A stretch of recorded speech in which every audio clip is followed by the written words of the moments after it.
My name is Marcos Leon, and the topic of this conversation is learning to see your anxiety in your capacity to see yourself. Before we start talking about seeing your anxiety, it's important to remember some of the concepts that we have developed in previous videos. First is the definition. When we talk about anxiety, we talk about that intense emotion that we experience when we are faced with a perceived or a real threat.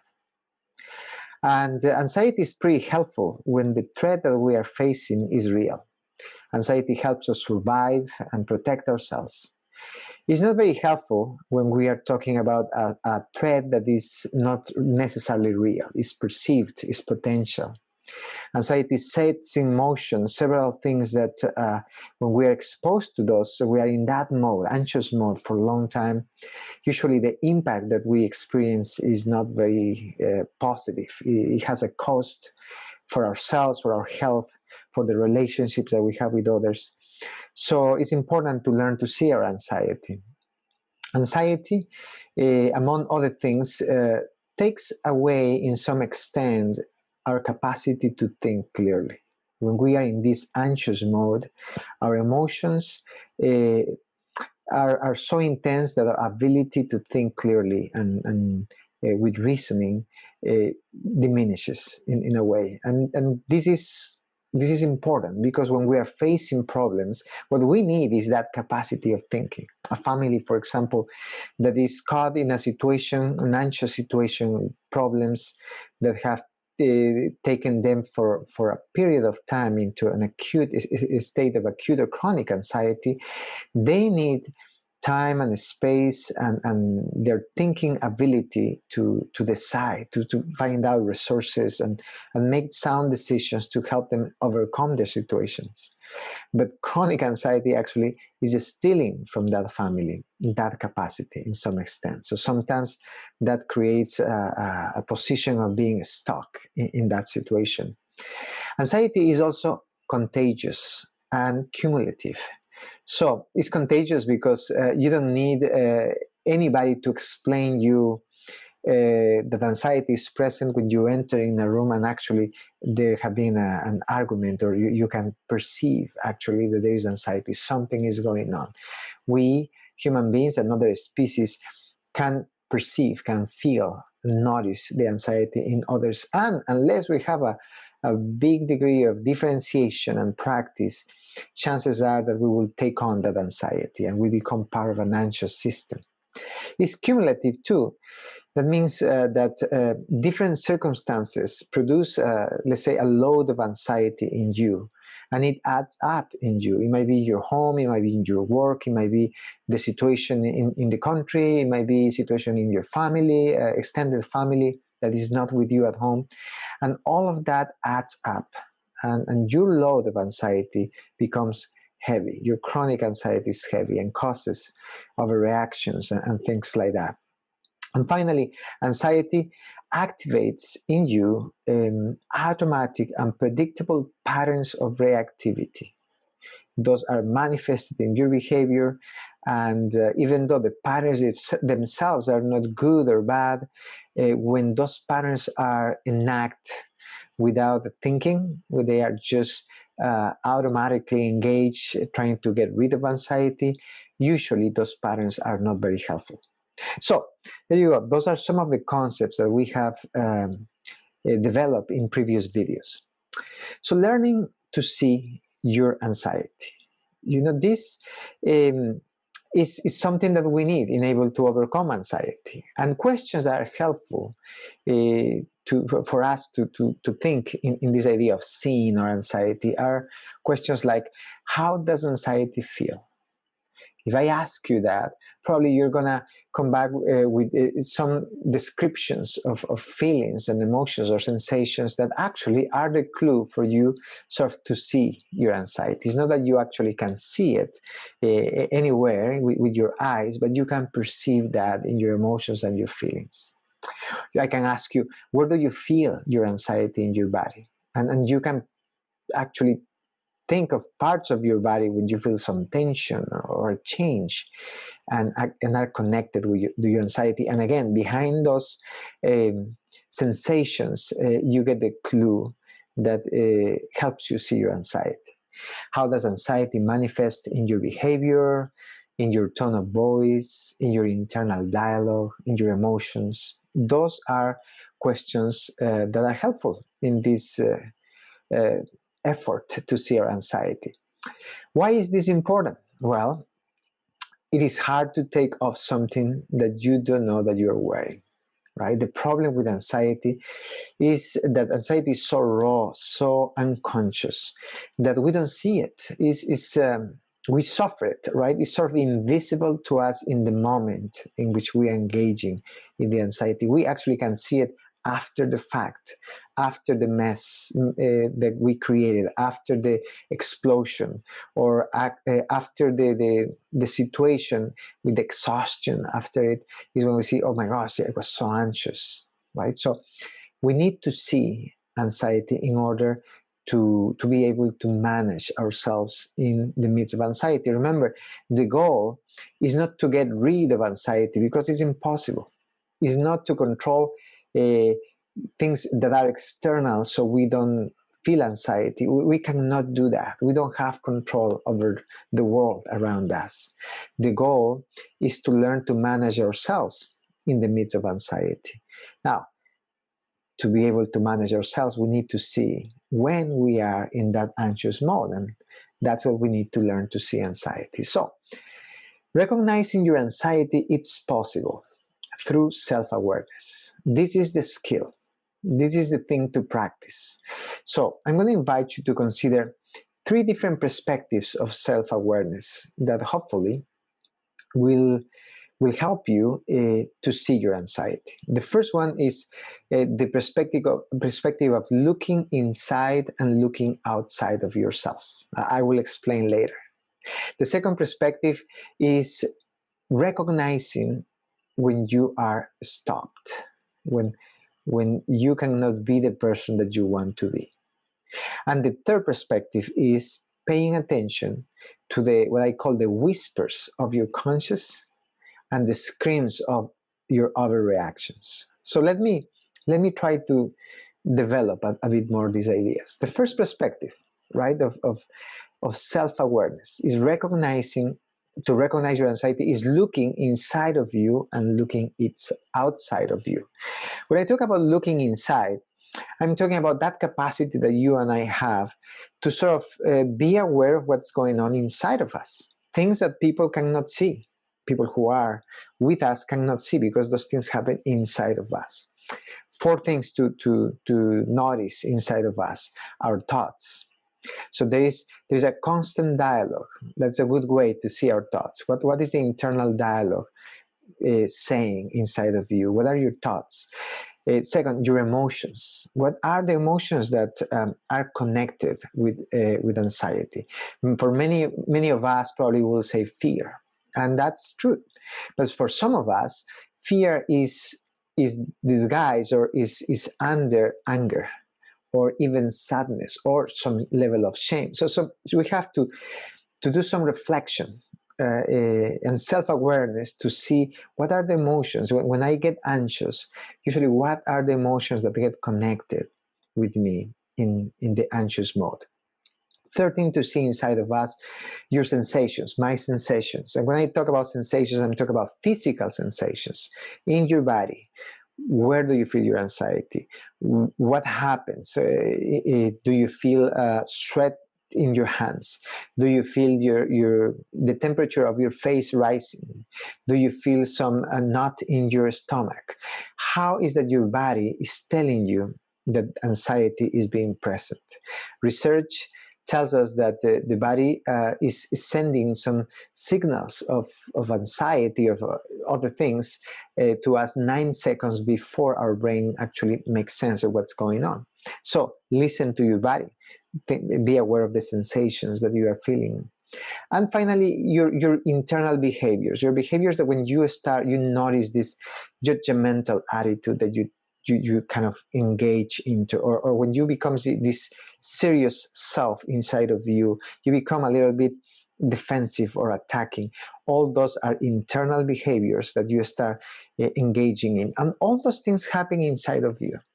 So the perspective of looking inside of you is actually noticing after the fact the anxiety happens, what those thoughts, emotions, sensations, behaviors are connected with anxiety. You will find actually that they are predictable, that actually there are connections, and behind those connections there are the keys that you can use to see anxiety being engaged or engaging in you. So the second place to look in this first perspective of recognizing your anxiety is looking outside of you. You have looked inside and see what's going on inside of you and make the connections. Now look outside. And what I mean looking outside is this capacity too that you have to kind of step into the balcony of your life, right? And see yourself. It's like you're seeing yourself outside of yourself and you see how you are happening. It's like watching yourself in a movie, sort of. Again, after the fact, usually this is possible. You start reflecting on what happened yesterday, what happened this morning.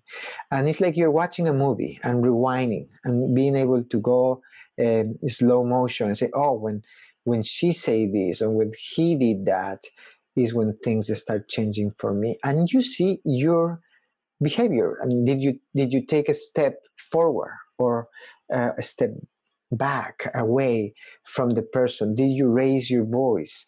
Did you become silent? Did your face change? And all those are the keys that help you to be able to connect. What's going on when I take that step forward is I'm getting anxious. I start moving or I start uh, talking very fast. Those are the things that are helpful. So you see yourself, and if you are courageous, you also can see yourself using sort of the mirror that other people provide for you. And this is requires some courage because you have to go to people that love you and know you. And you have to, in a non-anxious moment, to actually open a conversation and say, would you tell me, would you help me see myself? So yesterday we were here and this is what happened. I got anxious. Could you tell me, what did you perceive in me? What were my reactions? Help me see myself. If you overcome the first anxiety of asking the question, you will find that conversation pretty helpful in helping you see things that you cannot see. So there you go. This is the first perspective, okay? Self-awareness. This is a self-awareness of looking inside of you and outside of you in moments of anxiety to make those connections. I want to give you examples that are more precise, more effective, and probably it will be helpful for you. So, how anxiety manifests in your physical sensation. Let's say that there is a nausea. Do you feel nausea when you get anxious, or tingling hands, or heat in your chest, or tension in your shoulders, or a headache, or a lump in your throat, or sweat, or your heart rate start going really fast? There is a knot in your stomach or dizziness, and you can add tension in your arms, tension in your back. You can add whatever is the physical sensation that is connected with anxiety. After a bit of reflection, you will find several of them. Behind those connections, you can find those clues, right? Those clues. When I get anxious, this is what happens in my body. And that is the way that you start learning to see your anxiety. I also can ask you how anxiety is manifested in your physical reactions, in the way that you react. Do you roll your eyes? Do you cross your arms on your chest? Do you shake your head, or do you frown? Do you get a flash face? Slam doors? Your voice gets loud? Do you walk out? There are several reactions. Do you move? Do you move your arm? Do you move your leg? Those things are, again, things that help you see that you are in an anxious mode, and you recognize, you connect the emergency, the presence of anxiety with those reactions in your body. A third perspective could be verbal reactions, right? How your verbal communication gets impacted because of anxiety, or how anxiety is manifested in your verbal communication.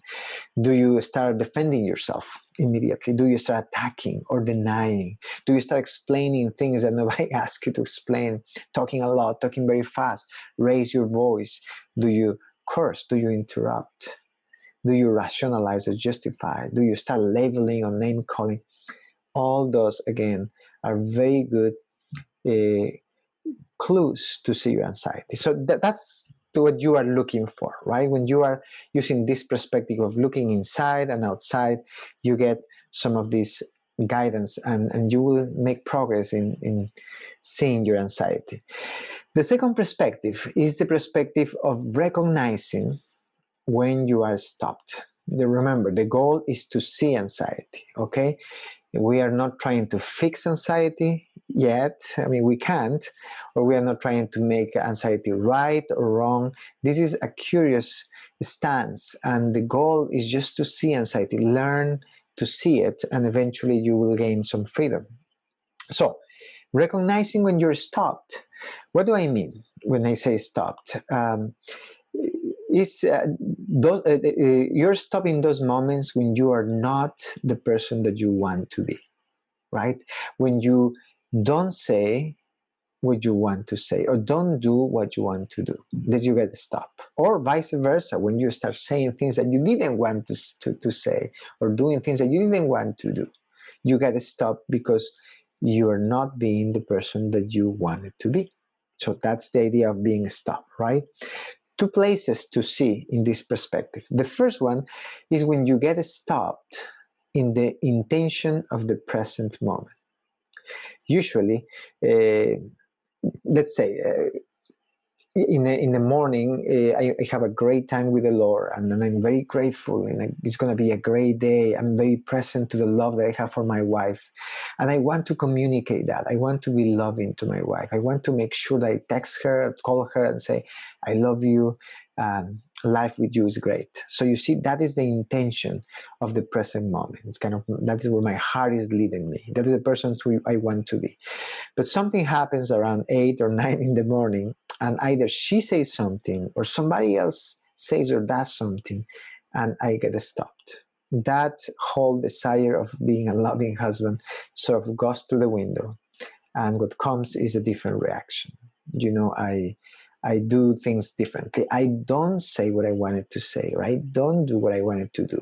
I get stopped. So learning to see what is behind those moments of being stopped in the intention of the present moment will help you to connect with potential situations that activate your anxiety. Chances are that you get stopped because you become anxious. Maybe not all your stopping is because of anxiety, but I can guarantee you that a lot of your stopping is going to be connected with something that has the potential to trigger your anxiety. What prevents you from living in the intention of the present moment? Is somebody interrupting you, getting in your way, somebody saying something that you didn't want to be said that way, etc. Okay, so that is the first place to see.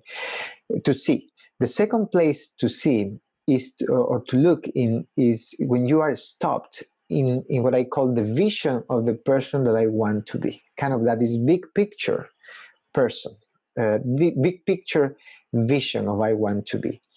So out of reflection, out of moments with God, or out of a genuine desire, I know that I want to be a faithful a friend. I want to be a patient father. I want to be a loving husband. You see, that is the picture of my life. This is who I want to be, who God calls me to be, right? I have this picture of me, of who I want to be. And then suddenly, in also a moment of reflection, I just realized that there's more evidence in my life of the opposite, that I'm not being the person who I want to be. And this awareness, self-awareness, sometimes, I mean, it's hard to face, but it's helpful, because if you keep the attention and you courageously, without judgment and condemnation or feeling ashamed, you're able to curiously look what is behind that, you will find probably also things that connect with uh, anxiety in your life, chronic anxiety, meanings, um, ideas, stories that you make that are not very helpful for you. So, what prevents you from being the person that you want to be for yourself, for others, and for God? So, that is the perspective of recognizing when you are stopped. Second perspective, to learn to see your anxiety.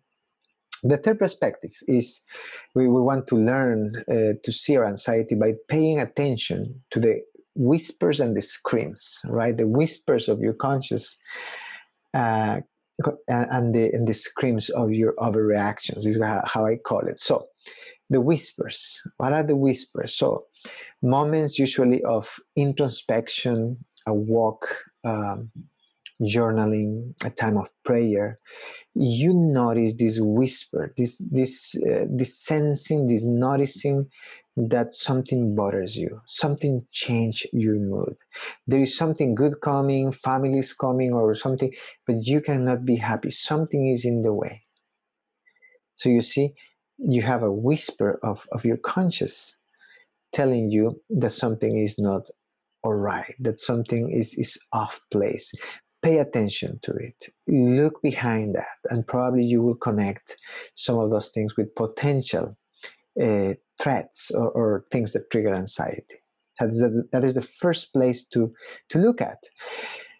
The second place to look at is to pay attention to the screams of your overreactions, and this is the other side of it. Moments when I lost it, I overreacted, I yelled, I could not control myself. What happened? What made me explode that way? The explosions of my mood. Pay attention. It might be chronic anxiety, it might be the addition of several layers of burden in your life. Look, and when you learn to look into behind all those things and see the connections and the patterns and connecting that with your anxiety, you will get a good grasp of how anxiety uh, is in you. You will get to see anxiety in your life. One last thing that is important to mention is what we call learning to see or in the rear view mirror of your life. So for many of us, it's pretty hard to see anxiety, what is happening. We need practice to do that. It's automatic. We have been practicing all our lives, and this is like a second nature, right? First reaction is the anxious reaction, and I'm not aware of it. So what we need to do with self-reflection, with self-awareness, is we start looking in the rear view mirror of our lives, right? We start with being not seeing an anxiety, not being conscious of the moment when anxiety is present, just after the case. But as we reflect and we start journaling about it and asking those questions and doing this kind of work, we start seeing anxiety kind of in the rear view mirror. Oh, that's what really happened yesterday. Oh, I got anxious. So my reaction was because of anxiety. I am not my anxiety. Anxiety happens to me. That's a pretty helpful idea, right? So I was under the influence. And this is not justification, but it's a sovereign thought. Say, okay, so that's what's going on. That was the threat that was going on. It allows me to think and have a complete different perception of the moment. And in a way, it creates the possibility of an alternative, of deciding or choosing to say things differently, to act differently. Anyway, all of this is sort of seen in the rear view mirror. But as you keep seeing and practicing, eventually that awareness grows in you and allows you to start being able to see anxiety in real time. And I don't have an experience in which this is 100% perfect, but I have a few moments, a few glimpses when I can see, oh, this is about, I'm about to engage into this anxious mode, right? And I can do something to avoid that bomb to explode. Or I'm already engaging in that, but because I know how it feels in my body, I know my tone of voice is very too loud. I know that I am reacting, and that allows me, a couple of seconds to say, okay, I can disengage before it's too late. That is the skill, right? And we need to learn without judgment and condemnation to see anxiety in the rear view mirror of our lives. So remember to develop a capacity to recognize when you're anxious is also to kind of equip yourself to be able to manage yourself in anxious times. Developing the capacity to recognize when you're anxious is crucial to managing yourself well in anxious times. Remember, the goal is to see anxiety for now, not to fix it yet, not to make it right or wrong, but just to see it. If you start seeing it, you will eventually gain the space, the awareness that you need to actually choose to manage yourself in a different way in circumstances that produce anxiety for you. I want to offer a brief reflection, biblical reflection, and I want to use a passage in Genesis. And you might know this passage, but we're talking about Abram, and Abraham has been already called by God, and in chapter 12, God called Abraham and asked him to leave the place where he was living, Ur. So Abraham is a faithful man who has faith, and he loves God and he trusts God, so he lives and follows God, right? And just after this, we find the passage in Genesis 12, and it reads in this way: At that time, a severe famine struck the land of Canaan, forcing Abraham to go down to Egypt, where he lived as a foreigner. As he was approaching the border of Egypt, Abram said to his wife, Sarai, "Look, you are a very beautiful woman. When the Egyptians see you, they will say, 'This is his wife. Let's kill him, that we can have her. So please tell them you are my sister. Then they will spare my life and treat me well because of their interest in you.'" So there you have. There is a bit of you can tell fear in Abram, and he acts on this fear, and he creates this plan, this lie, and say, well, let's say that you are my sister and not my wife, right?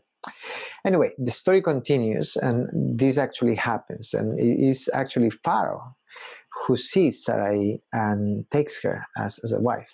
And the Bible continues and say, "But the Lord sent terrible plagues upon Pharaoh and his household because of Sarai, Abram's wife. So Pharaoh summoned Abram and accused him sharply. 'What have you done to me?' he demanded.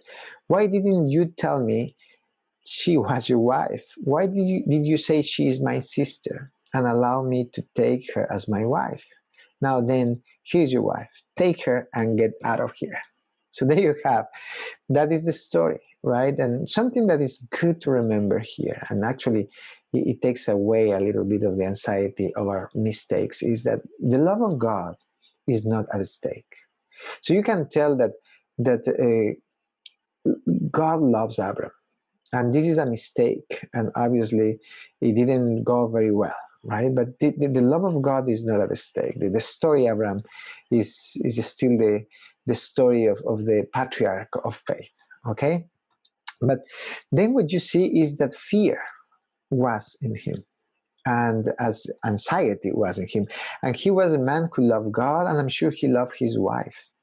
I'm sure he didn't want to lie. He didn't want to let his wife be taken as the wife of another person, no matter how powerful this person was. But you see, that fear impacted his behavior, and he acted on that fear, and here you have a big impact, right? There's plagues, and there is I'm sure some tension in the marriage, and there is a kind of a mess that was created because acting on fear. And I just wonder if Abraham would have been able to see his anxiety and recognize the fear that he was taking. And instead of acting on fear, that is what we do with anxiety, we act on anxiety, Abraham will have presented his fear to God and have tried to find a different way to deal with the fear instead of trying to fix in the fear. Will the story be different? We see ourselves in mistakes. We see ourselves in moments of fear when we create these plans to get out of it, and those plans sometimes are not helpful. So there you have. That's a brief reflection in the Bible and people that we admire, that human beings that also dealing with anxiety. So as a practice, this is my encouragement. As usual, I encourage you to prepare. Take at least or set aside at least 30 minutes to meditate and pray in the presence of God. Take away your phone for a moment. Give yourself 30 minutes with God. Start by taking 2 or 3 deep breaths. Remain silent for 2 or 3 minutes. Center, ground yourself in the presence of God. Then reflect. How is your experience seeing your own anxiety? Where do you see or where do you feel your anxiety in your body? What physical or verbal reactions can you recognize? Can you connect with anxious situations? How can you see them as predictable clues that your body or you can see are telling you that anxiety is present in you? If you are courageous, consider asking a person who loves you, who knows you, maybe your spouse, a friend, a family member, and telling him or her, would you help me see?